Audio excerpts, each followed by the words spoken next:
They called themselves the sons of war. In the ancient city-state of Sparta, mercy was weakness. Compassion was treason. Here, strength ruled everything, and death was not feared. But even among warriors who lived and died by the sword, there were punishments so cruel, so twisted, that even the gods were said to look away. They called it justice. Tonight, we step inside the world of Spartan law, where a single mistake could mean a death more painful than the battlefield itself. This is the story of ancient Sparta's brutal execution methods that went too far. Sparta wasn't like any other Greek city. It wasn't built for art or philosophy, it was built for domination. From the moment a Spartan child was born, the city decided whether they were worthy to live. Weakness was a crime, defeat was dishonor, and mercy, a disease that could destroy the warrior spirit.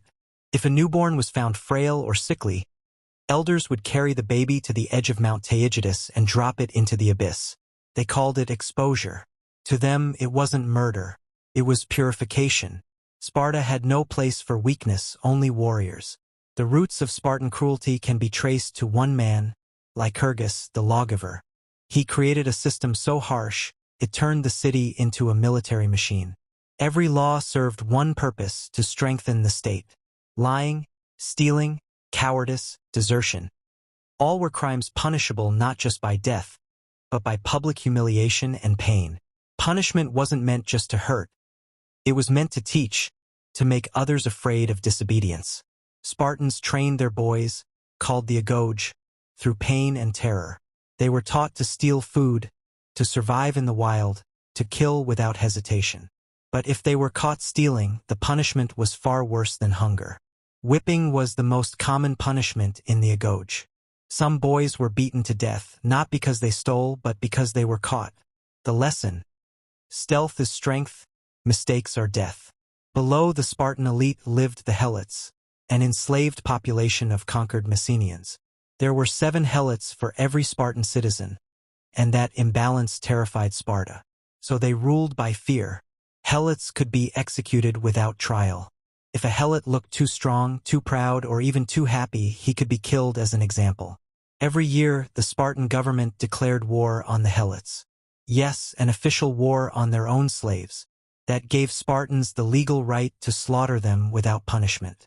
The most feared execution force in Sparta wasn't the army. It was the Cryptia, a secret police made up of the strongest Spartan youths. Their job was to hunt and kill Helots in the dead of night. The Cryptia would stalk their prey silently, waiting for isolation, then strike, fast and mercilessly. There were no witnesses, no mercy, and no burial rites. It was a ritual of blood and a lesson in terror. But Sparta's punishments were not always hidden. Some were public, designed to burn humiliation into memory. Traitors, deserters, and cowards faced execution in front of the city, sometimes by stoning, sometimes by impalement. The condemned man was forced to confess his weakness before the crowd threw the first stone. In Sparta, death in battle was glorious, but survival without victory was a curse. Cowards were not executed immediately. Instead, they were erased. They were forced to wear disgraceful clothing dyed with patches of shame. No one would speak to them. No one would marry them. Their existence became a slow, living execution. Even religion in Sparta was soaked in fear. Blood sacrifices were common, especially before war. Animals were slaughtered to please the gods. But when the omens were bad, sometimes the sacrifice wasn't an animal. Historians debate whether human sacrifices happened, but ancient rumors tell of condemned soldiers burned alive to honor Ares, the god of war. Spartans taught their children not to cry when fathers died in battle. A mother's pride was in her son's death, not his survival. Come back with your shield, or on it. In such a world, execution wasn't cruelty. It was discipline. But over time, Sparta's heart turned to stone. The punishments that once forged strength began to destroy compassion, until even Spartans themselves started to fear what they had created. But this was only the beginning, because some of Sparta's darkest execution rituals were still to come. Punishments reserved for traitors, priests, and even women accused of blasphemy. In Part 2, we uncover the executions so horrifying that even Spartan warriors begged for death. They said the Spartans feared nothing. But in truth, there were things even they refused to speak of, rituals buried beneath silence and shame. As Sparta grew stronger, so did its cruelty. The line between justice and terror began to vanish. Executions were no longer just a punishment. They became performances of power. In the heart of the city, in a square surrounded by stone and fire, condemned men were brought forth at dawn.